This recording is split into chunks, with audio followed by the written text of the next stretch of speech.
All right, we're recording right now.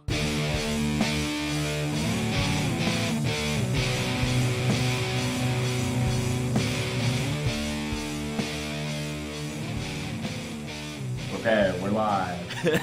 We're back with another one.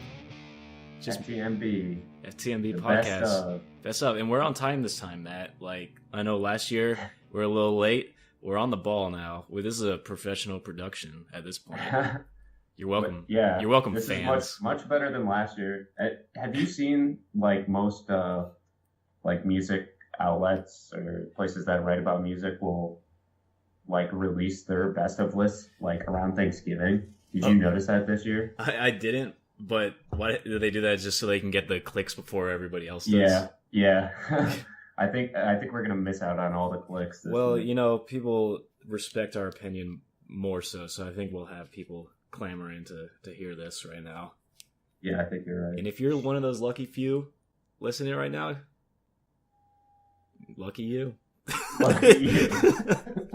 Anyway, we are back with our best of 2017 list here.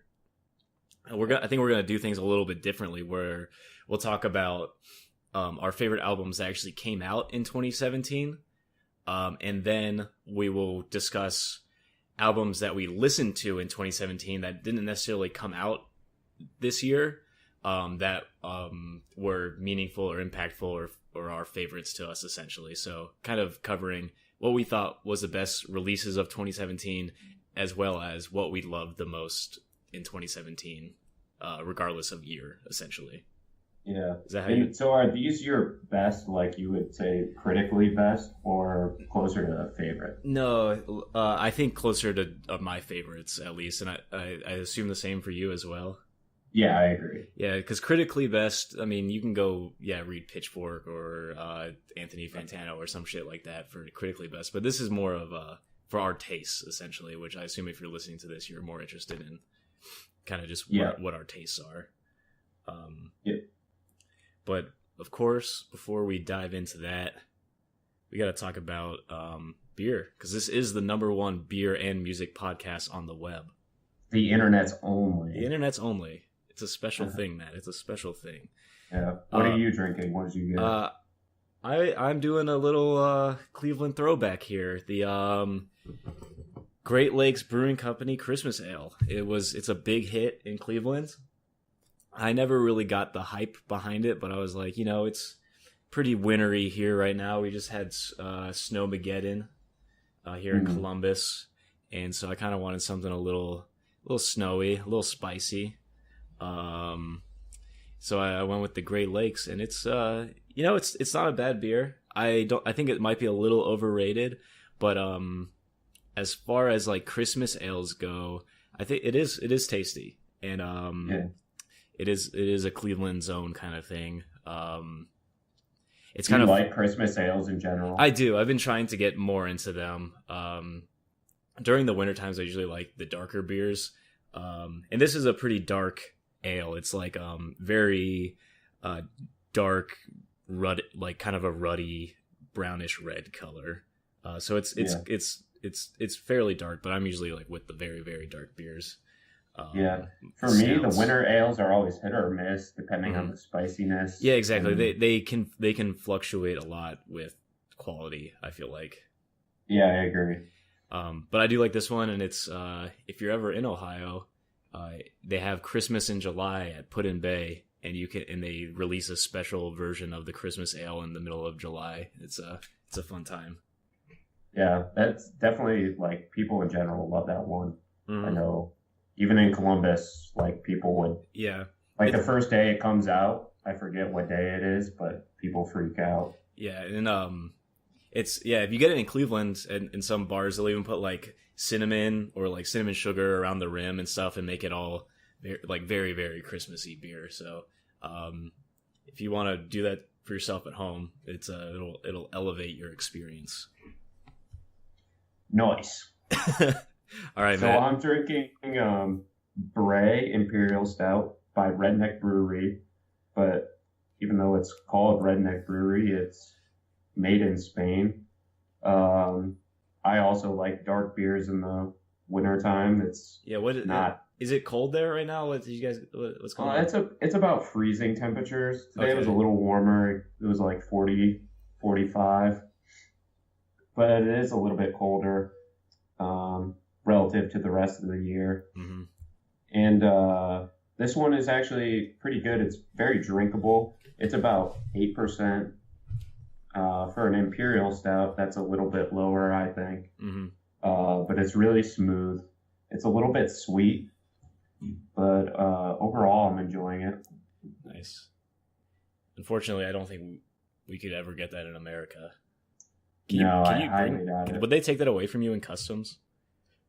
I don't know. I'm not really interested in risking it. They did check my bags when I was coming here. I got, like, in my bag, there was a TSA note, like, hey, we checked your bags. I don't think they took anything. Just having a peek. Yeah. Just wanted to let you know the government's looking at you. All right. So does that cover our beer segment? Yeah, I think so. All right. Let's get into the music then, baby. Woo! Music. Woo! All right. I'll have to edit that out later. I apologize. That was loud. Let's see. So let's start with number 3. Let's go with you. Okay. What was your third favorite album of this year? My third favorite was The Nashville Sound by Jason Isbell and the 400 Unit. Yeah, and this is an interesting pick for you, and I think for our friend group in general, like our musical tastes. Like, this is a country album. Yeah, straight up. Which is a huge shock probably if you know me pretty well. Yeah, pretty outspoken about how much I loathe country music in general. So yeah, how did you find this then? Like, what drew you towards it? Let's start with this Discovery. I think Stephen Hayden tweeted about it, and he was pretty adamant in his love and affection for it. I was like, okay, I'll give country a shot, because it's really not so much that I dislike the idea of country. Like, I like folk music, I like bluegrass.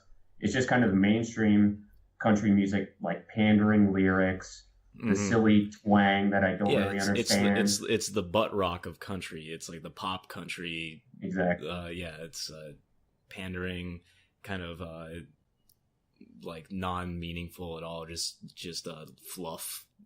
Yeah, exactly. And I don't care for that at all. But I thought I'd give this one a chance, and I was extremely pleasantly surprised to find that the lyrics were cutting and insightful and thought-provoking, which isn't something that I thought I would ever get out of a country album. Yeah, it's like I think I was talking to you about this before, where I think originally, like back in the 60s and 70s and stuff, like the country music of then dealt with these themes. It was very melancholy and like very kind of like, it was like sad music essentially. And we've gotten away from that with the pop country, the bubblegum country that's been in like the popular zeitgeist for the past 10 years or more. But yeah, like the themes of this tackles like not belonging, anxiety, like finding your path in life, and like it tackles racial issues as well.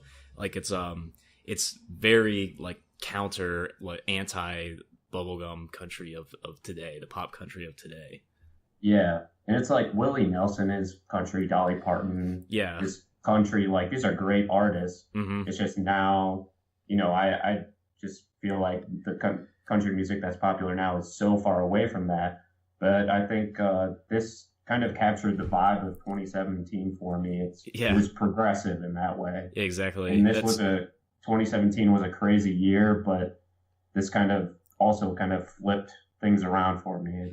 My mind did like a backflip when I listened to this. Yeah, that's funny you bring up how this music kind of embodied 2017 or 2017 sort of that like what was happening in this year sort of influenced your musical taste, because I took some notes on my albums as well. That like I think that because of what was happening culturally and societally in 2017 definitely influenced our musical taste, or at least mine, and it sounds like it's definitely has influenced yours as well.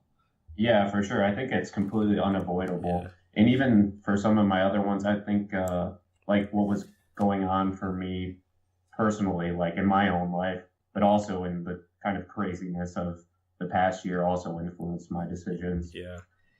And just when I was listening to this album, I hadn't listened to it before you told me that this was gonna be your number 3. And I going back to those themes, I kind of noticed in some ways this was almost like similar themes tackled in like emo music or like the pop punk of today.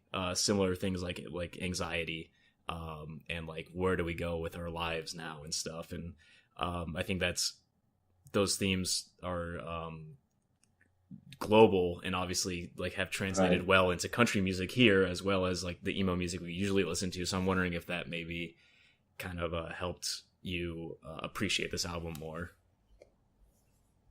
Yeah, I would definitely say so. Like those consistent themes, like they're pretty universal. And I think like Yeah. everyone kind of experiences those things, like, you know, growing older and feeling like you're getting closer to death rather than, you know, growing towards something. Yeah, that's just that's like, yeah, let's jump to the final moments. Yeah, but yeah, so those themes are consistent in a lot of the music that I like, but I just think there's so much, they just like evoke so many emotions, and there's so much to think about, and it makes you explore yourself in your own life and your own experiences. Yeah. So yeah, I would say that's pretty consistent across my musical tastes. But yeah, that was my number 3, Nashville Sound. Okay, sweet. My number 3, maybe the most dichotomous like flip in genre that you can have from country music. My number 3 was the album Caustic by Primitive Man. It's kind of like a sludgy hardcore grime metal, disgusting, horrible, gross album, and I love it. I literally use that same word, sludgy. Yeah. I don't, that really, for whatever reason, that really came through. And as we were talking about with Nashville Sound, and how like it kind of embodied a lot of 2017.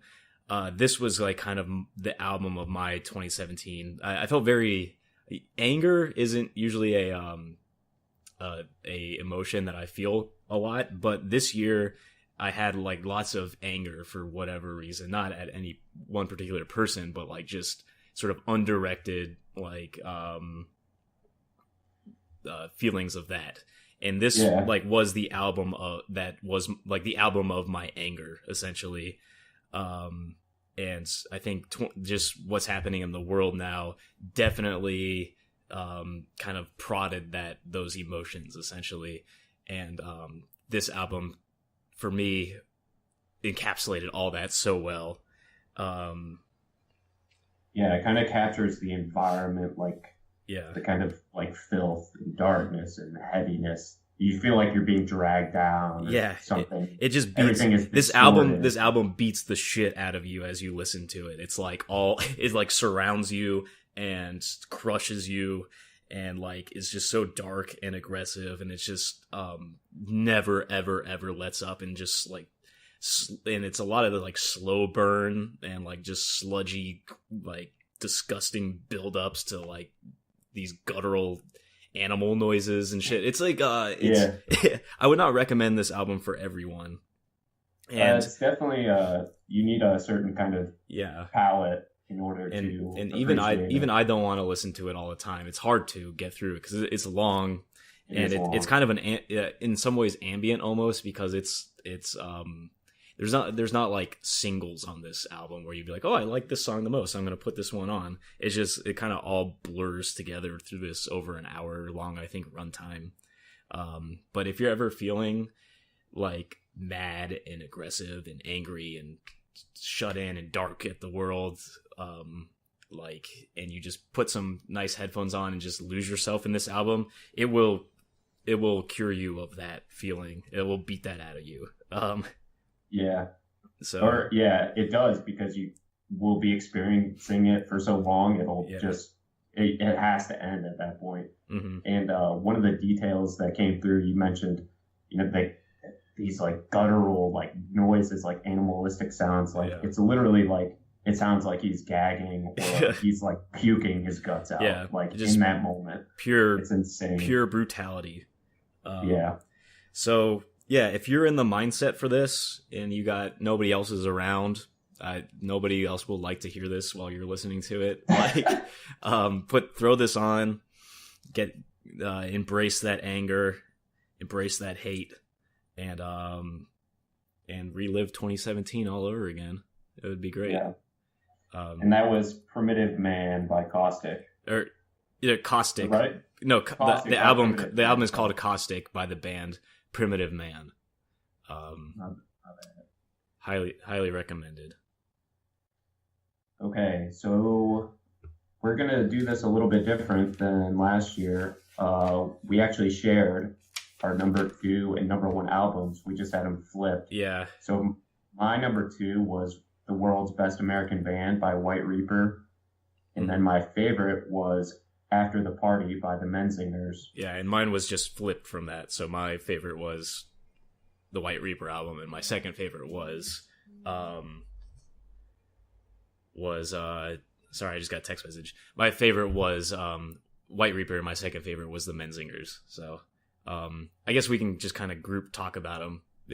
There's not too much differentiation between number 1 and number 2. So yeah, let's just we go. already talked about the White Reaper album. Yeah, in our own podcast, you should go listen to that if you haven't already. It's a great one. Yeah, so I don't know how much more I really want to say about that, other than I felt like it came out at the perfect time. It came out in April, and it was like, getting nice outside, and it's just a really fun one. It's kind of it's an escape. Yeah, from and 2017, in my opinion. And we have loved White Reaper for a while. Like, is it your most seen band or that you've seen live? I think we talked about that in the concerts podcast. Yeah. That people could talk about, that people can listen to. Yeah. But yeah, I think I've seen them 3 or 4 times. Yeah. So, and it just was great to see their evolution as a band, and to create this sound that was such an interesting throwback while also keeping like the White Reaper sound as well. Like, it was a well-crafted, mature album for them, their most mature to date. And yeah, it was great. You can hear, we've expounded upon it in a whole other podcast. So definitely, if you're interested in that, go check it out. Yeah, super fresh sound. It sounds like a 80s throwback kind of, but then it has like the elements of garage rock that have always kind of been in White Reaper, part of their identity. So it's really good. But one that we haven't talked about on the podcast this year is After the Party by the Menzingers. And well, how did you feel about it at first? What was your initial impression? So yeah, my initial impression was, well, I guess I should preface this by saying, well, we've already talked about this also on another podcast. On the Impossible Past, the previous Menzingers album is probably one of my top 3 albums of all time. So unfortunately, I can never really listen to another Menzingers album without holding it against the standards that on the Impossible Past kind of set, essentially. So with that context in mind, when I first listened to this, I was like, this is a good Menzingers album, but it's not the best Menzingers album, essentially. And I also didn't really, at the time, think it was even all that memorable or special from a music standpoint overall. I listened to it a lot, and I liked it because it was a Menzingers album, but it kind of dropped off my radar afterwards.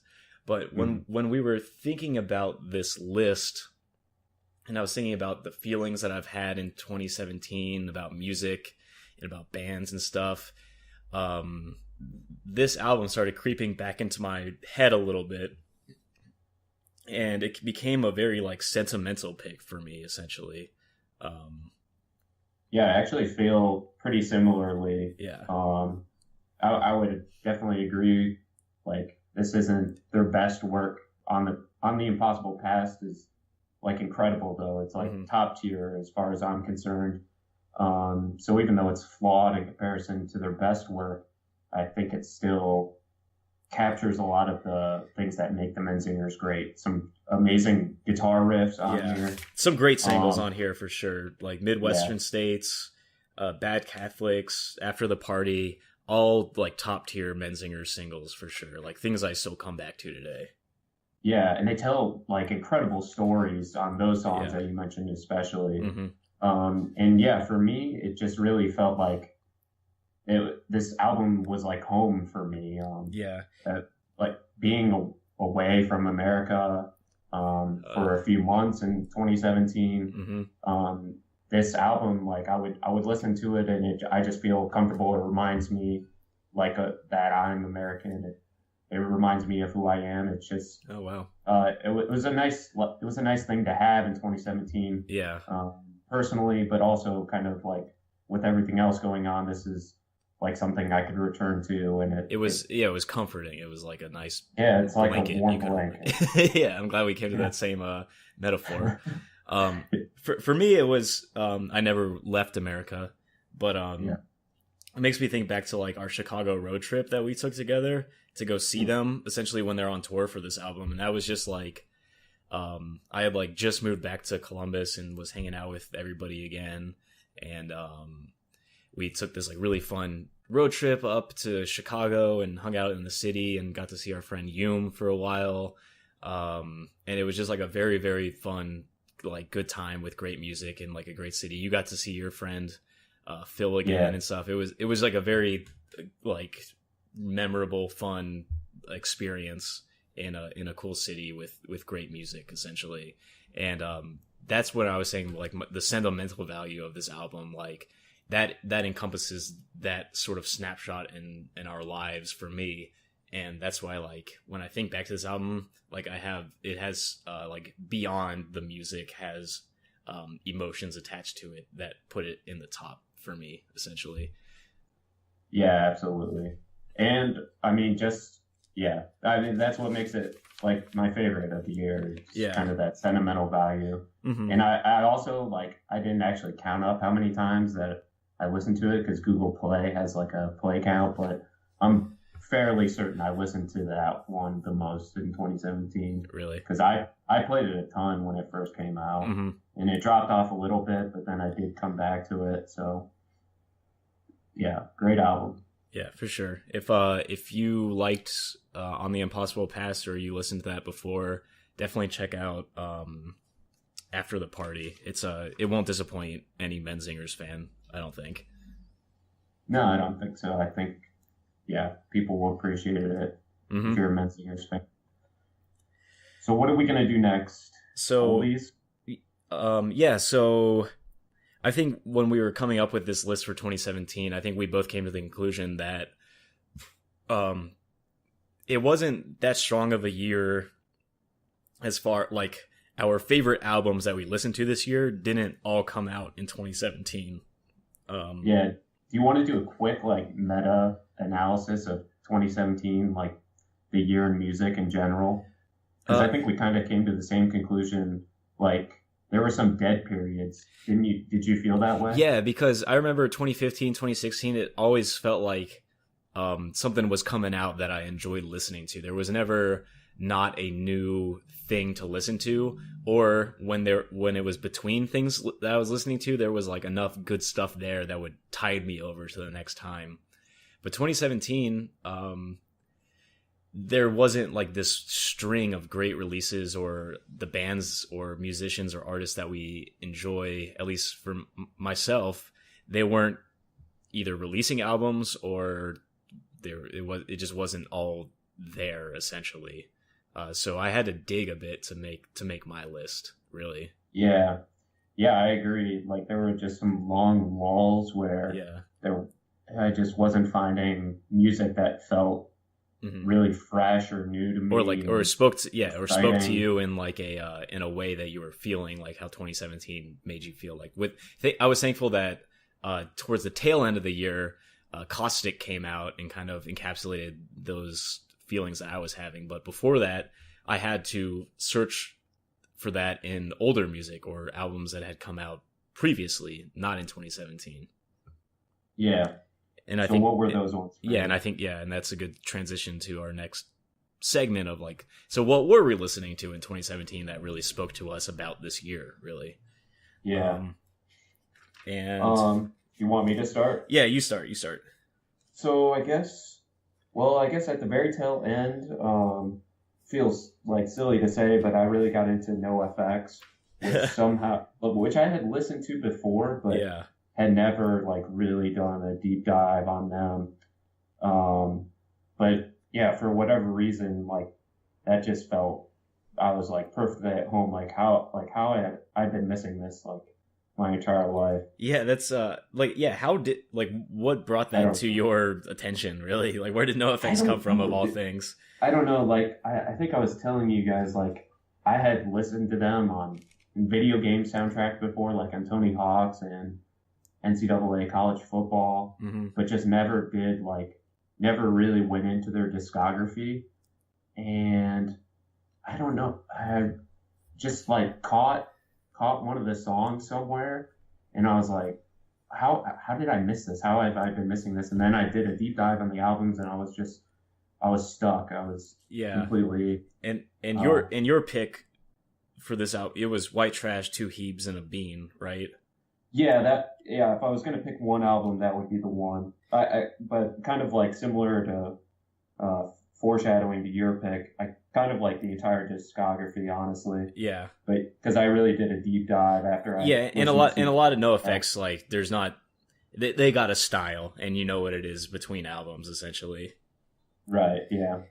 But yeah, it's just like, it's great punk music. Yeah, and when I was re-listening to this, because it had been a little while since I've listened to NoFX, they're very nostalgic for me. I listened to them a lot in high school, but sort of dropped off after high school. But what I thought was funny about NoFX and maybe punk rock in that era in general was how like overtly funny they are. Like they are just goofy, like purposefully and upfront, which I think kind of is lost in today's punk rock. Like, take themselves pretty seriously, it seems like, or if it is funny, it's not like overtly like a goofy skit song or something. But NoFX always puts these little funny ass songs, like "Please Play This Song on the Radio" is hilarious on your album. And sort of like a meta conversation about what is like what gets played on the radio, I guess, back in the 90s. So.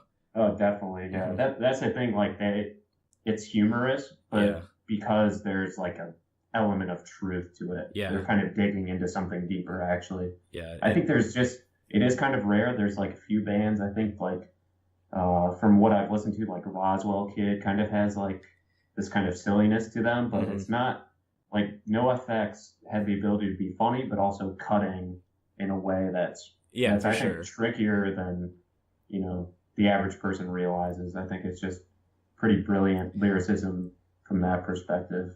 No, most definitely. But yeah, it's I like NoFX a lot. And they have a great back catalog to just go dive into. I think they're most critically acclaimed, and the one that I like the most is Punk and Drublick, but White Trash is also a great album too. Yeah, both of those are amazing. Okay, what's your number 3? So my number 3 is kind of weird. This was the year I discovered lo-fi hip-hop, I guess is what the genre is called. So I just chose the album that got me into that, which was Jinsang's album Life. I can't really say that it's as far as the genre goes, like elevated above the rest. A lot of them really sound the same, just sort of slowed down.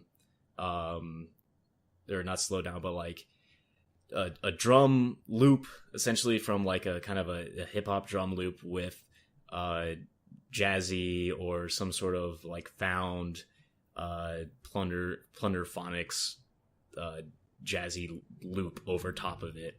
And I think as far as why this was important to me in 2017 was it was a good counterbalance to the anger that I was talking about before. This is like the calm down, chill music that you put on, just ambient in the background. If you've had enough of the anger of 2017 and you need to essentially take a chill pill, like this is like the music that you want to, or at least I wanted to put on. Yeah, it's perfect like background music. Exactly. And there's so much of lo-fi hip hop out there right now, because I think it's kind of, if you have like some sort of music editing software, you can basically make this yourself fairly easily. But it was an interesting genre for me, and I've enjoyed it as just kind of background noise, or when I'm reading or writing or doing something, like I was like my default go-to to like throw on. And there are good like YouTube channels that play it like live 24/7. You can find Spotify stations, but essentially this is just me trying to praise lo-fi hip hop as an interesting genre of 2017. Yeah, I think if people should check it out on their own if they're not familiar with it, because I think you might be surprised to enjoy it. It has like you'll recognize some of the elements of hip hop. You might even recognize like a hip hop song in there, or samples from like popular hip hop songs, but just kind of the laid back atmosphere music. I think it's just like the perfect thing to throw on, like exactly like you said, while you're doing or working on something else. Yeah, and it has a calming effect for me. So if you need something calm, something that you don't have to think about, it's great. Yep, agreed. All right, moving on. Yeah, moving on. What was your number 2? My number 2 was Best Buds by Mom Jeans. So this album actually came out in 2016. I discovered it pretty early on in 2017, maybe through I really don't know. Maybe it was on someone's like best of list for 2016, maybe. But I freaking love this album so much. It's like a breakup album, but it's so well done. Like it is quintessential Midwest 2010s emo revival. Like it is perfectly encapsulates all of that. Very emo. And it was almost like I hadn't really listened to this before. I had heard like a single or two off of it, but it didn't stick with me quite as much as I think it stuck with you. For me, it just like I said, it was like, well, this is Midwest emo. Like I've heard this before for the past 6 or 7 years. So I was kind of curious, like, why exactly was this like elevated for you, be like above, let's say, like a modern baseball album or something like that, which I feel like is very similar. That's a good question, because I feel like probably modern baseball was one of like the first like emo bands that I listened to like try to get back into the emo genre. But this one really sticks out to me as far as like the instrumentation goes. I think it has some great guitar work. I think that's what I noticed. And great guitar work, and I think a lot of it is like these kind of like breakup songs, like the lyrics, like they're like so overly emo, like, it's to a point that it's kind of like satire of itself. Do you think that was intentional? Because that's what I was getting. I didn't know if it's intentional or not, but I agree with your statement that it is overly emo to the point of like it's like saccharine. Like it made me like sick almost to my stomach. Like how emo it was. I don't know if it's so intentional to be like satirical of itself, but it's so obviously like passionate, at least in what he's like singing. He's at least giving it 100%, and that just like completely caught me. And just for whatever reason, like the lyrics on this album stick with me better than like any modern baseball albums, for example. So I don't know. This was kind of one of the first albums that kind of brought me back into the emo music. So since it was one of the first ones, it kind of stuck with me. And now I found the other emo albums that I listen to have to differentiate themselves from this one for it to stick. So that might have been another reason too. But I definitely listened to Best Buds a ton in 2017. I'll have to, with that in mind now from what you said, I'll have to go back and listen to it again. Because just on my first listen, I kind of just, it was like, yeah, it's a competent album, but nothing like boundary pushing. But I'll have to go look into it again and maybe read the lyrics as I'm listening to it to get that full experience that you're talking about. Yeah, I think it comes down to a little bit personal taste too. Like it might just hit me in a certain way, but yeah, I like that one a lot. Okay. Anything else about it? That's all I got. All Your right. number 2? Yeah, my number 2, I think it's an interesting contrast to your number 2, because yours was mid 2010s emo, and mine is a late 90s emo album. Yeah, it's something to write home about by the Get Up Kids. I think it's considered sort of a classic among the emo like overall like genre essentially. And listening to your album versus listening to Something to Write Home About, it was the most interesting thing I got out of it was essentially like just how different they are essentially, even though they kind of fall under the same umbrella genre. Emo has evolved so much in the past 15-20 years since this Get Up Kids album came out. There is a lot of interesting elements about this album. Like it's interesting to kind of contrast it to American Football, which like also came out around the same time. In American Football, kind of like, it seems like emo kind of deviated a little bit. There was Something to Write Home About, which kind of felt like influenced a lot of what became the mainstream emo of the early 2000s, kind of like the maybe I don't want to go as far as say the screamo, but like what became super popular emo of the early 2000s. I think the Get Up Kids kind of were the match for that, or like the Tinder for that. Sort of set that blaze of fire. They remind me of Taking Back Sunday a little bit. Yeah. And I read that Fall Out Boy was hugely influenced by them, and that sound is kind of in there. And it's interesting to contrast to American Football, which felt like didn't really... American Football kind of paved their own path with like that sort of jazzy sound too, because the drummer was like doing like jazz beats and stuff over these guitar they're riffs. Really influential in their own right, but more towards like math rock and this kind of like subgenre that was never nearly as popular, but still, had like, because I can hear a lot of the American Football influence in Mom Jeans, for example. Yeah, a lot of the guitar work definitely is inspired there. Yeah, kind of the polyrhythms and the slidey guitars is definitely there. So yeah, it's super interesting. Yeah. But So how did you like find this one? It basically had been on the back burner for me for years. Like I knew it was influential. I knew it was a popular album, classic album in the genre, but for whatever reason, I never had gotten around to listening to it. And I think one day I just randomly was like, I'm going to listen to this finally. And I was like, why didn't I listen to this finally before? And it stuck with me. Definitely, it was like early 2017 when I started listening to this. It was like on repeat in my car constantly. Was kind of like this was like the soundtrack of my spring 2017. Yeah, that makes sense. Mm-hmm. It is super upbeat.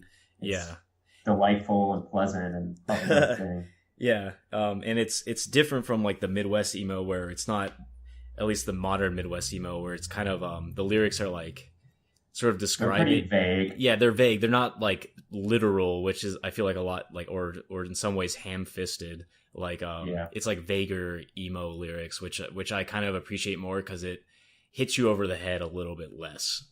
There's a weird balance. Like just to get into that conversation real quick, like there's this weird balance where if bands like, for example, Tiny Moving Parts are like hitting you over the head with Yeah, their exactly. emo lyrics, It's too much. Yeah. And like I do like the element in Best Buds that it's pretty specific lyrics, kind of like that, but it just for me it's not too much, it's not too overwhelming. But this is like the completely, not completely, but towards the opposite end of the spectrum where it's just kind of general, vague, more emotions and ideas than anything. Yeah, exactly. It's not like I am literally this sad because of this literal thing that happened. It's like it's more poetic or metaphorical than I'm gonna smack you over that. Yeah, Tiny Movie Parts. Oh my, like that makes me want to fucking throw up. But I think we're both on the same board. But yeah, all right. So number one non 2017 album of 2017. Matt, what was yours? Yeah, Worry by Jeff Rosenstock, which was my second favorite album of 2016. So I'm like happy you came around on this album. Yeah, I just needed more time with it, to be honest. When I really like dug into it and kind of really listened to the lyrics and just listened to it all the way through, it blew my mind. And it's like so good. Jeff had this crazy like trifecta of albums with I Look Like Shit, and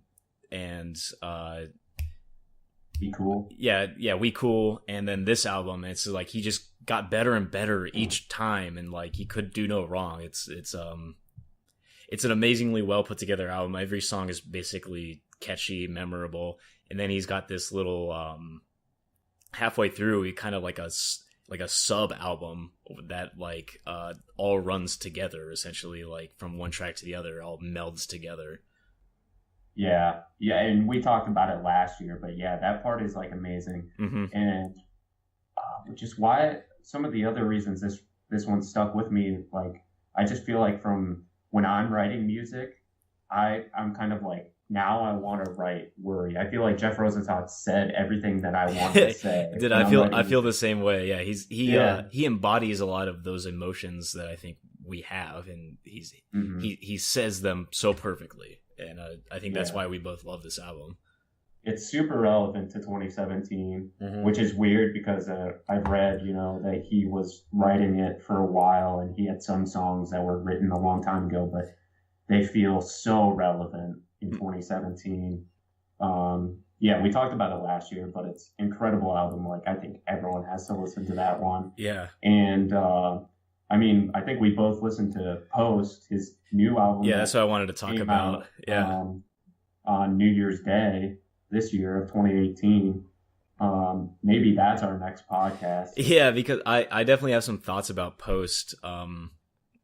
Obviously, I haven't had as much time with it as I have with Worry, but it's interesting. Yeah, let's save it. Maybe we'll do that one. I need to process Post a little bit more and really wrap up my feelings about it. Cool.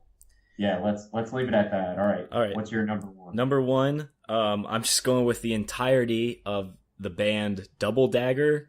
I'm going with their entire discography because it's pretty short, and I feel like they all kind of run together. There's three full length albums that I highly recommend everybody listening to this go listen to. And beyond the music, which is kind of sort of spoken word with screaming lyrics at some points, like goes hard, lo-fi at least for their first album. There's only a bass. It's an interesting combination of musical sounds, and I really can't even put it into a genre. Like, can you, Matt? Like, it's sort of punk, sort of like post-punk, sort of like hardcore. It's weird. It's post-hardcore. Post-hardcore. I meant, it's like they have really paved their own path, and I found out about them as being a Big Ups fan, and then I heard that Double Dagger had been like huge influence for Big Ups, and then when I went and listened to Double Dagger, I was like, oh, this is just like the better version of Big Ups, like almost not to shit on them at all as a band, but like we love them. Yeah, we love them a lot. Dagger Yeah, is kind of unique. but like I think the more the thing I wanted to talk about with Double Dagger and the reason why it stuck with me so much was like I feel like it was specifically made for my taste. And this is kind of like a meta discussion about music or about just art in general. I think that I'm gonna get into here. It's all about I think it's all about finding like your niche essentially in whatever medium or whatever art form you have chosen to dive into essentially. And there's like, if you take the time to really research something or to really know a lot about something and you take the time to understand what you like or dislike about a certain medium, be it music or art or movies, and you take that time to really cultivate your taste and find out exactly what you like, you can find these super niche, like small, some would say like hipstery, artworks essentially that speak exactly to what you're looking for, and that is way more meaningful than just consuming the mass appeal broad spectrum of things essentially, if that makes sense. Yeah, I think it definitely and does. There's like nothing I feel like more rewarding than finding something that literally speaks directly to your specific taste in something. And it like transcends or like elevates whatever content you're consuming at that time. And if it speaks to you in such a personal, meaningful way, it's like you found essentially like love almost. I don't know how to describe it. It's like when I found Double Dagger, I just could not stop eating these albums. Like I just listened to them every day constantly. And it was so like impactful for me because this is like the band, this is the sound I want to create.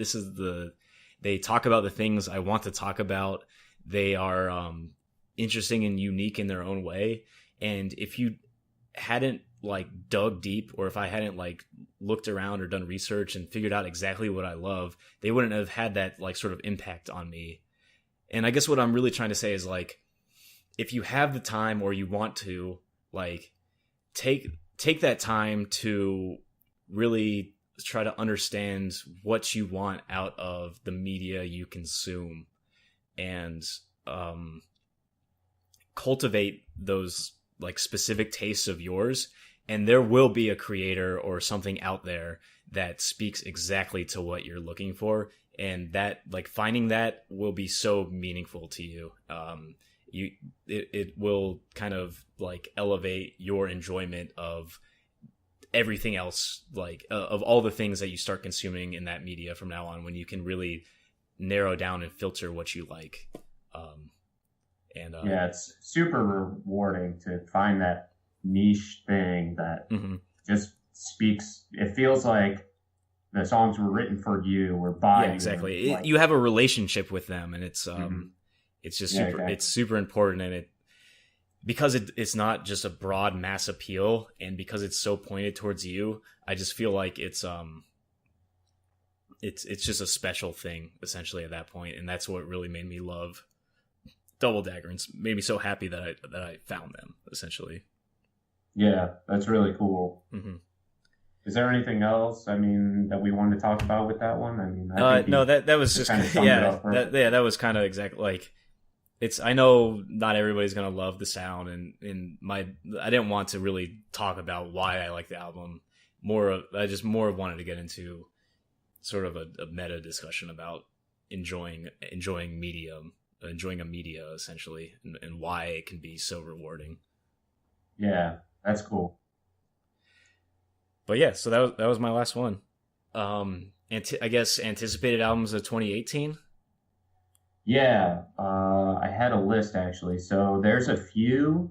Actually, I think great segue. I think Big Ups is confirmed. Oh, are they really? That's awesome. I'd be so stoked. I think I saw that they said they're recording at least. Okay. So I'm pretty certain they're going to have something coming out in 2018. So I'm excited for that. Okay. Also confirmed is Father John Misty. He's going to do another comedy. one. Wow. Yeah, we didn't talk about Pure Comedy, but that was a good one. I mean, we both listened to that. Yeah, that was a divisive one for me. I definitely loved some of the songs on that album, but I think it was overlong and like kind of heavy-handed in some points. It wasn't my favorite album. It wasn't. Yeah. I listened to it once or twice, and I don't want to listen to it again, really. Yeah, I pretty much agree 100% with that. Then the other one, I'm looking forward to the album by McCafferty. I don't know if I've shared them with you. No, I'm not. I'm not familiar. Yeah, they're a little bit kind of like that popular emo vibe. Okay. They have like a little bit of Taking Back Sunday, I think, kind of along those lines. So it's kind of more of the stuff that I like. I don't know if you like it as much, but they're confirmed. So I'm looking forward to that one. Is there any that you're anticipating? I don't know if Hop Along is confirmed or not, but it's been some time now, and I need a new Hop Along album. Oh yeah, how did I forget? Yeah, dude. I haven't heard anything, to be honest. I need more Hop Along. Great. Yeah. And I think Earl Sweatshirt is confirmed for a new album this year. Okay, I've heard rumors. Yeah, I would love to see a new Earl album. We didn't get a Danny Brown in 2017, but was Atrocity Exhibition 2016? I don't. It was either 2016 or maybe early 2017. Yeah, it was really good, but Danny Brown would be cool to see another album from him. Yeah. Let me try to think. Yeah, really. People are talking about. Sorry. No, go ahead. People are talking about Childish Gambino. Okay. He's coming out with his last album ever, I guess, as an artist. So that's just interesting. And then I think Cloud Nothings are recording. I saw that they're recording. I don't know if it'll come out in 2018. Mm-hmm. But also I saw White Reaper is recording. Oh shit! I saw a bunch. Yeah. So maybe this was all the dearth of 2017. It's all going to come out in 2018. It'll be a great year for music. Maybe, yeah, that would be really interesting. Are there any others that you're? I think you covered all of them. I really didn't do much research on my end. I was just like, I kind of want a Big Ups album. Yeah, yeah. I saw some of these things on Twitter the bands were tweeting about, so that got me excited. Yeah. Maybe I should get a Twitter. I need to get a Twitter. You can use I made a FTMB Twitter just to basically to keep up on these kind of things. All right, cool. And it's good for music news and stuff. Yeah. Yeah. Oh, I just wanted to do a couple honorable mentions for 2017. Can I do that real quick? Yeah. All right. Yeah, go. All right.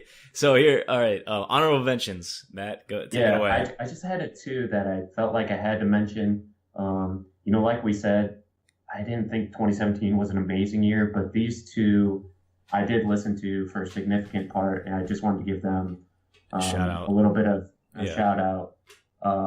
So the first one was Drunk by Thundercat. Okay. That one caught my attention for a little while. It's hilarious. Probably the funniest album, I think, of 2017. Okay. And it is just kind of weird and funky, and it's really out there, and it does kind of embody the feeling that the entire year of 2017 like the absurdity of 2017. Yes, exactly. Like the entire year was drunk and nothing made sense. It's just like, what the fuck is happening? Yeah, exactly. And Thundercat nailed that. So that one was excellent, and I listened to that one quite a bit. Yeah. And then the other one was I really liked Scumfuck Flower Boy by Tyler, the Creator. Okay. I listened to that like once or twice, and that was kind of it for me. I definitely liked it a lot, and I thought it was the best Tyler album since what was the second one? Bastard, yeah, or Goblin or whatever it was, but okay, or Bastard, the second one. But yeah, I liked it, but it didn't really stick with me much more after I listened to it. Yeah, after I kept coming back to it actually, and I think it's my favorite album of Tyler's to date. Okay. Like, it really, I mean, he's just so much, it's so much better produced. Like, it's really cohesive. Yeah, like, the stuff he's he does grown. He's grown a instrumentally lot as an artist, and this is the one that I feel like really shows that off. Yeah, it's like truly like a very impressive piece of work that Tyler put together on that one, and I wanted to give that one a shout out. Yeah, and I guess I didn't really have any list prepared, but just what's coming off the top of my head, I gotta give a shout out. Well, first of all, a thank you to Anthony Fantano for introducing me to the Rosalia album, Los Angeles. Beautiful contemporary flamenco music, something I'd never really listened to in my life before. I didn't know anything about, but when Fantano gave a shout out to it on his top albums of the year at number 10 or 9 or something, I was like, wow, I have to go listen to this right now. And it is gorgeous. It's beautiful. I love this album. It's incredibly passionate. Yeah, like, it's just simple. guitar and voice, and sometimes like other instruments, but it's like the bulk of it is this woman's voice, and it is, yeah, like you said, I would just describe it as like passion. It is she puts all of what she has behind her singing, and even if you don't speak Spanish, you can, like, she conveys emotion like that, you know what she's like singing about. Essentially, it's crazy. I love it. Yeah, exactly. And I think, I mean, for 2017, like, there was like a deep catalog. We really had to like dig in and find the stuff, but there were some really cool things in the year. So I don't want to like say the entire year was terrible. Yeah, no, definitely not. There wasn't like a lot at the top that blew me away, but there was a lot of stuff deep down that was really good. Certainly. So yeah, I think that's all I got, man. Yeah, same. And looks like we're hitting the right time here. So yeah, go out, if you haven't already, go out and listen to these albums. They get the FTMB seal of approval, which I stand behind 100%. Stamp them, baby. Stamp. I got a big ass stamp over here. Boom. Yeah. That's a sound all that right. It makes. All right. So yeah, until next time, I think we might know what we talk about, but until next time, thanks for listening. FTMB out. FTMB out. Enjoy 2018, boys.